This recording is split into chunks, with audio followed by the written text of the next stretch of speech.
Welcome back to Echo Ridge. Today, we're going to continue working on these tanks, and we're going to start domesticating some poke shells. First, the reason for the poke shells, as you can see here, is the wild poke shell is not quite able to keep up with how much polluted dirt we have. In fact, at current count, we're sitting at 329.5 tons. And every time we rip through one of these swamp biomes, we're adding even more. Now, we could just put down, 100 different composts, but composts create a lot of heat and require more duplicant labor. But our lovely little trash crabs here will end up turning all that polluted dirt into sand. And we like sand. Now, granted, we don't really need it because our desalinator creates us a ton of salt, which we then crush in our rock crusher to get an infinite supply of sand. But what's better about doing that is if we domesticate them, we're going to be able to get a lot more of their molts, which we can then turn into lime. So between the options of turning all that polluted dirt into sand and lime, or just regular dirt using the compost, well, the choice was clear. Plus, we have to ranch every single critter in the game anyways, and all the comments are starting to get really mad that this place doesn't have more critters and more plants. But as a reminder, we have a nice little hatch farm here. We're running Drecos. We have pips, whose trees aren't doing very well because of all this hot chlorine gas. I'll be working on that in the background. We're also running mushrooms. We have a meal lice farm. So while I know it's not pretty, we're adding more critters and more plants all the time. Also in the background, I'm working on doing even more digging. And this bottom area here has to do with our water tanks. We're starting to extend the spine down, so we have one shaft that'll follow the power spine all the way down. And then the power spine will run the entire bottom of the colony and then go back up. A sort of giant U. Because as it stands, anytime we need power over on this side of the map, we're grabbing it off a transformer way over here. That seems a bit excessive. Just like our water implementation plan. This system here is going to be able to run 30 kilos per second no matter what type of water we put into it. The filters are going to be responsible for picking out what kind of water is what and then dropping it in the appropriate liquid vents. Speaking of these tanks, there was a couple of comments suggesting that I had forgotten ethanol. And I hadn't really forgotten about it when I was talking about our petroleum and our oil tanks. We're going to have several more tanks in addition to the petroleum and the oil, but they're probably going to end up being smaller. While there are a lot of liquids in the game, the ones that we're going to be concerned about are supercoolant, viscogel, naphtha, yes, of course, ethanol, but also brackine. So in addition to the petroleum and oil tanks that'll probably be something like this, I'll have 4 or 5 smaller tanks that'll take up this area here. There was also concern that the water is going to end up crushing these boxes. And there is a point where there's going to be too much pressure and we will start seeing some cracks in here. But to be honest, I don't know what that point is, and I want to find it. A couple of other points about this project is you'll notice that we ended up using insulated liquid pipes. And the reason why is because all the water that we're going to be pushing through this from one of our 7 or 8 polluted water geysers ranges in temperature from -10 all the way to 95 C. I don't want to be pushing all those thermals throughout the colony. By the way, I found another polluted water vent, and I can't remember if I included this in my original count. So yeah, we have even more water than before. But as we're transporting all that water around the base, we don't want to be injecting any of those thermals, hence the reason we're using insulated liquid pipes. Unfortunately, just this amount of insulated liquid pipes cost me 100 tons of igneous rock.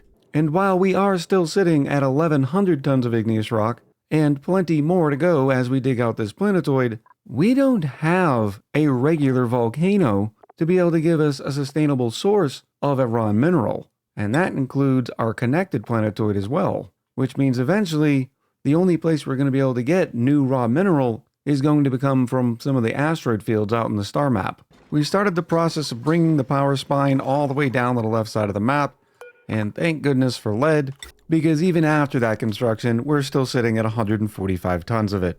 Now all we have to do is bring it down across the bottom of the map. Take note, we have 145 tons right now, and we're down to 125 tons. But then we can just bring the whole thing right up the side. Now, all of this work is taking quite a bit of time, and that's because we're still sitting at 18 duplicants in the colony. But we haven't had a lot of luck in the pod with finding new dupes. Remember, all of our dupes in this colony have to have the prerequisite either farming or ranching. As an example of how our luck's going, check out this Lyra. At first glance, they're an absolute monster, with operating, farming, and tidying.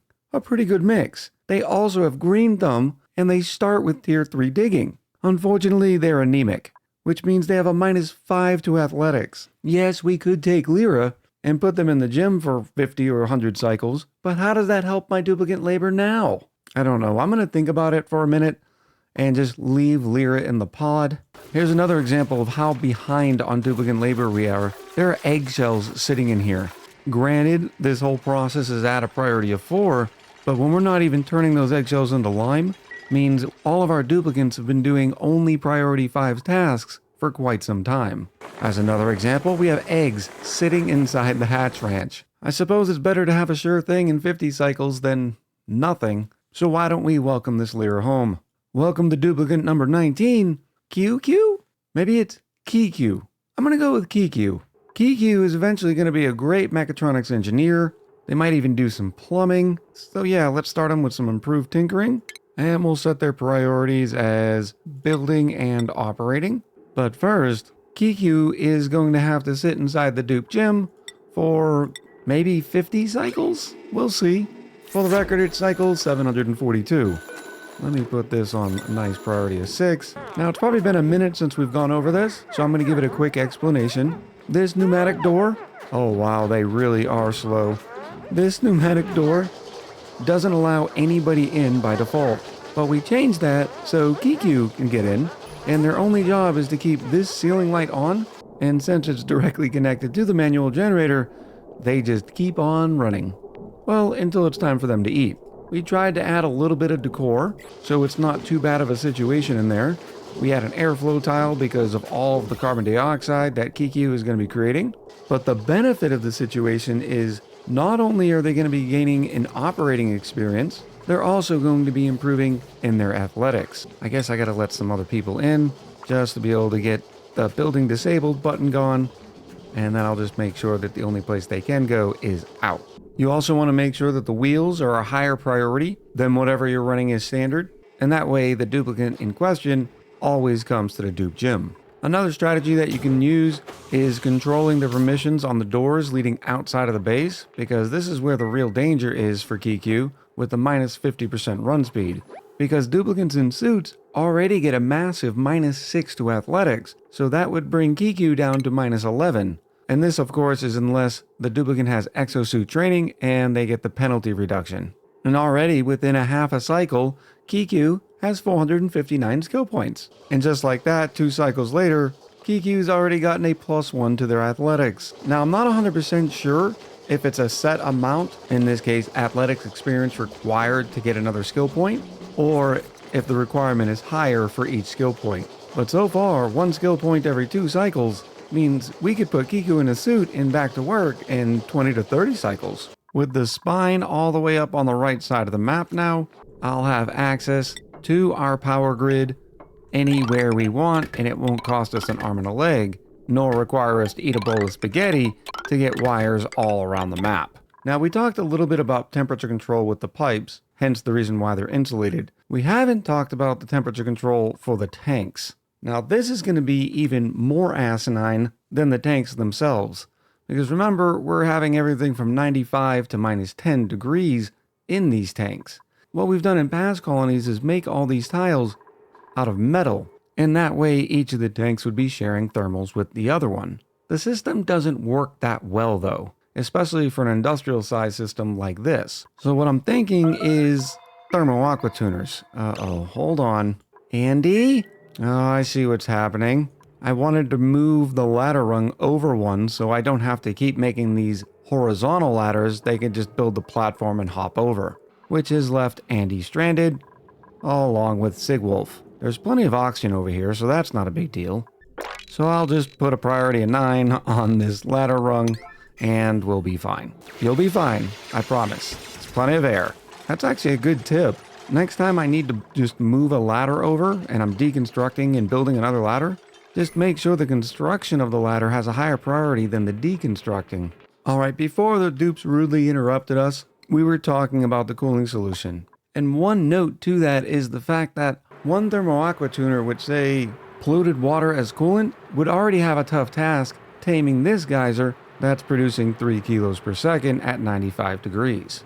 Not saying that it can't do it, it's just not the quickest of all processes. Hence the reason I'm thinking of the world's largest cooling loop, with about 8 thermoaqua tuners. In fact, we'll start the cooling loop here, and every time it comes back up, it'll hit a thermoaqua tuner, comes back through, thermoaqua tuner, all the way over. Which I suppose that means I need to get rid of all of this as well, and move our mushroom farm once again. Oh my goodness, I have made a mistake. It is 116 degrees down here. Why? Oh, the fossil was super hot. 388 degrees? 400? Well, I guess the only thing we really should do is then bulldoze through it. Even the fossil itself is 409 degrees, and it's 4 tons in mass. Nothing to see here, folks. Don't worry about it. Well, it looks like the mushrooms aren't going down here. Why is this fossil at 0 degrees? Meanwhile, this one is molten hot. I was in here checking on Giku's athletics gains, and I noticed right now they have a -10 to athletics. Uh-oh. Someone let Giku out of the base. What was more important than running in the gym? You may not make it back there. Oh, I know what it was. It's when I put the high priority on the ladders. So all of this is Andy's fault. Yeah, they're down to 1,500 calories, and I'm not quite sure they would actually make it back in time. So we're going to help this process by unequipping their suit. Oh look, they have actually gained a point in athletics since we've been talking about it. They have a -90% run speed, but when we unequip the suit, it goes down to a -30% run speed. Let's go ahead and put these on 9, shall we? We moved our 2 resident wild poke shells over to the ranch, and they were just groomed for the first time, which means we now need to get the food over here. We're going to have an automatic dispenser for future deliveries, but right now there's hundreds of tons of polluted dirt sitting in here, and I really don't feel like manually moving that with the dupes. Well, we had a system in here that picked all the poke shell molts and dropped them over here, that way the duplicants wouldn't have to come in here. So what we can do is use this same system to load the polluted dirt into it. We're also building this one out here, so that way any polluted dirt that is created at the water sieve will take a very long rail ride all the way to the poke shell ranch. Now this stable is 96 tiles large and even has a water fort. Although the water fort apparently has to be in, I know, water. But our poke shells don't live in the water. So if the poke shells don't live in the water fort shouldn't have to be in the water. And I know what you're thinking, why not just use the critter condo? Well, the water fort says it's a fancy respite area for adult poke shells in Paku. So I'm going to see if the poke shells end up using it, although I suppose I could make a little beach area by deconstructing this door. And I just realized, why are all my pneumatic doors made out of steel? I was hoping that 1 tile worth of water would consider the water fort submerged. Right now we have 333 kilos, and so far, they refuse to use the water fort. We're also starting the slow process of moving the 300 tons of polluted dirt. It's gonna take a little while. And no, 1 full tile of water is still not good enough for the picky water fort. It's alright, I've got a plan. Okay, so I built the poke shells a beach. Now their water fort is submerged. We had to make some adjustments to the stable, of course, but we're back at 96 tiles. All the row eggs are gobbled up by the auto sweeper, thrown in this conveyor loader, and then brought up here. The duplicants are not allowed in there. They'll be able to stand here, grab the row egg, and throw it into the incubators. We'll eventually put some more rails and conveyor loaders, and that way we can move around all the poke shell molts, and possibly even the sand, but for now, this works out just fine. So now we're just going around gobbling up some more crabs. In the background, I've isolated the very hot petrified fossil. The temperature has started to drop. We're around mid-40s. I've also transferred all the mushrooms over.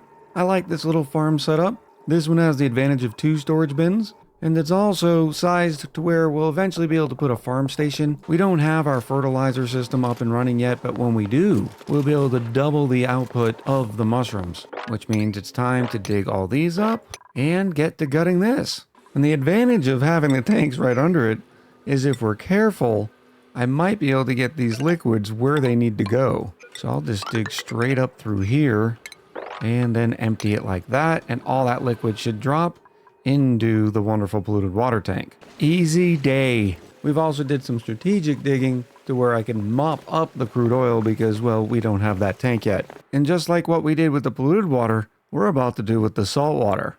Every last drop is going to drop down into this tank. That's a big drop, and it feels like this is something I'm supposed to capture.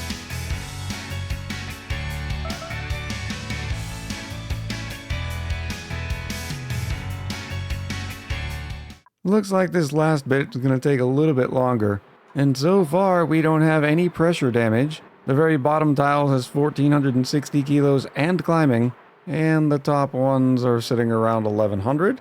I'm trying to clear this area out, so we're going to need to excavate this amber fossil. We have 2 Masterworks decorators in Snacky and Delamuka. From art to archaeology, Snacky, you sure are versatile. All said and done, the amber fossil was excavated. Now I really need it to go away. I don't want to demolish it, but unfortunately I have to.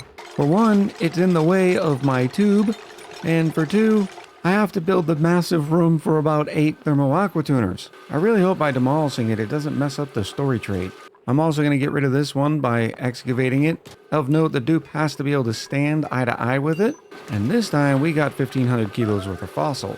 Much better. So here's the plan. We're going to put 8 thermo-aqua tuners in here, which would be a whole lot easier if I could just get the main spine in, which it is right here, but we'd leak so much heat using like a heavy watt conductive joint plate. And if I don't do that, I'm going to need 8 large power transformers, which seems excessive. So far, so good, except that is definitely not being made out of lead. We'll make it out of aluminum.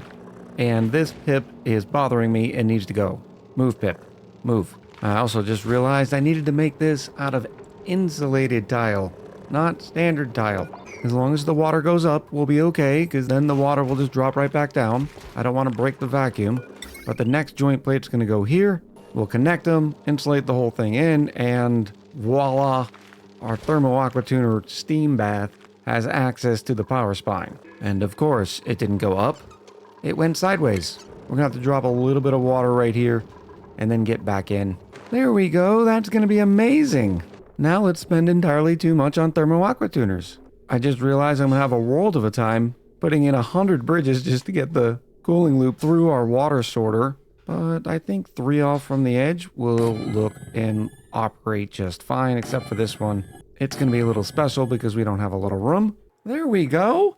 I'm at that point in my ONI career that I'm really curious, how many thermo-aqua tuner setups have I done? So far, it's a lot of piping. And I'm sure I messed up the pathing somewhere, but now I've got to build a bunch of bridges to get through this area way too many times. Now I know the comments below are going to be filled with statements wondering why I'm going through this painstaking process. And there are a few reasons. 1, because it's going to look amazing. 2, it's actually going to end up saving us a lot of materials in the long run. The beauty of this system is going to be it does not matter from where the water comes from on this entire planetoid. And remember, we have a lot of water sources. 8 or 9 vents and geysers. And as long as they hook into one of these pipes, it will be sorted and cooled without me having to do anything at the geyser itself. Now the question is, what do I use for my radiant pipe? I don't have much, so it looks like I'm gonna have to stop iron and steel production and get working on some aluminum production. We'll do up a quick 99, and I'm fairly confident that's still not gonna be enough. We've got our perfect 2 layers here. Salt water on the bottom and water on the top. Now all that should be left is for us to extend this spine so all the aqua tuners have access to power. I'm going to try running the radiant pipes for 1 tank to see how much aluminum it's going to take. And we've reached the bottom of the tank and it cost 3 tons. And this is not even with us sort of weaving it in and out like this. Yep, it's confirmed. I'm going to be here all day. I mean, we could use lead and then slowly replace it with aluminum. The lead has a thermal conductivity of 70 and a specific heat capacity of 0.128. The aluminum is, I would say, marketably better. I went and had dinner, and let the duplicants go forever on the metal refinery, came back and we had 9.7 tons worth of aluminum. It's all gone now, which means this is going to represent over 40 tons worth of aluminum. Cycle 800, we have almost 3 tanks complete. I figure we'll spend some time sealing this place in, make sure everything's swept up. Automation looks good. Who knows if the plumbing's good, we'll check that later. And the power is good. So now we just have to seal it in. Back up to 5 tons of surplus in the aluminum department. And 5 seconds later, it's all gone. Now with all these pipes going everywhere, you might be wondering, how are we going to get water out? Well, since all the water is coming in through the top, we're going to go out through the bottom. Eventually, we'll end up with 3 lines here. One for any salt water we need, one for any polluted water, and then one for any clean water. Now this first line is going to be all the clean water. So we'll hook up desalinators in the salt and brine, and then we'll also hook up the regular water. And all those lines will end up coming out up through here. So all the vents and geysers from around the map will probably end up stacking in through here, and then all the outgoing water is going to go out through here. Because we have vents and geysers all over the place, it's still going to be a spaghettied mess. But all we have to do is hit one of these 3 inputs, no matter where it is. So for instance, if I tame this polluted water vent, I can tie it in to this line right here that's going to be pumping every single bit of water from the bottom of the map. So it's sort of going to end up being a Factorio meets ONI because we're going to be having liquid buses. With this all sealed up, it's time to put in some steam turbines. And typically you want at least 1 steam turbine per thermal aqua tuner.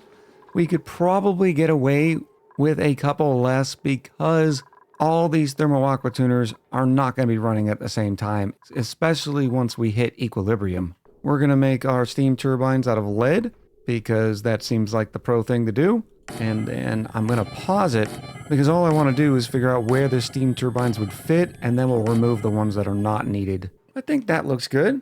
And then we're also going to end up connecting these to the main power spine. Ooh, I just realized I need to get back in here because if I want to connect this whole system to a battery, which I do, first it'd be smart to put the battery inside here, but second of all, I'm going to need to put some automation to make sure even if the battery doesn't say turn on, if it gets too hot, we'll need to turn on. Now this smart battery will not work until the whole place turns into steam because it is going to be flooded, but that's not going to be a big deal. I also added another large power transformer, and that way all of our pumps and desalinators, possibly a water sieve, all at the bottom of the tank has some power. Now this battery is going to be on 90/20, which is where I've been putting a lot of my steam turbines in the past few weeks. Because basically what's going to happen, because these thermo sensors are set at 225, this entire cavity is going to be filled with 225 degree steam, just like this sauna. Well, if there's ever a case that we absolutely need power, we know we're going to have it because of all the steam present in here. So then the steam ends up being a backup power supply for the entire colony. I've also started building boxes around the geysers. We knew this one was built in the last episode, which this highlights how this whole system works. The brine gets put into any one of the 3 liquid buses, and then the appropriate filter just filters it out and puts it in the appropriate tank. And the system works no matter where we are on the colony. For instance, right here, we're pumping the entire brine tank, this geyser, and this geyser into one pipe, and it goes all the way down to the first input. Likewise, all this junk water here is heading into the second input, just like all this water down here is going into the third input, all being sorted. And right now we're using all the salt water, which goes up the clean water return and then gets divvied out to wherever we need clean water, such as the carbon skimmer and all the SPOMs. And as I said before, we do have a use for the polluted water, so it comes from the polluted water tank, goes up the polluted water return, and then in to the trees that, yes, are still having temperature issues. I'm working on it. The next thing I need to use this polluted water for is coolant, and this big loop is going to take a minute to fill. I think I have all the bridges correct, but we're going to go ahead and see. Now, about the only disadvantage I can think of this system, other than the massive amount of materials it took to build, is the fact that all the water is going to be the same temperature. And I think we're going to set that at 25 degrees. But there may be applications that we need water at 50 degrees or 80 degrees. Because those are sort of rare situations, we'll then just end up reheating the water. Now eventually we might need some automation in here for when the tanks get too full, and we'll just put a hydro sensor, connect it to some automation, and we'll end up shutting these and addressing the situation. Because unfortunately, another downfall of this is if we block one of these filters, it's not going to be able to bypass around. I suppose if it gets too full, we could start filling the tanks with buffer tanks and sort of have buffer tank inception, tanks inside of tanks. But quite frankly, I don't care because there is something beautiful about this system. Any and all water can come in. Doesn't matter. Ooh, it looks like our loop is full. And it didn't take too long for this entire chamber to turn into steam. Now we are going to have to stare at the ugly salt on the bottom here for a long, long time. And right now it looks like there's 5 aqua tuners running.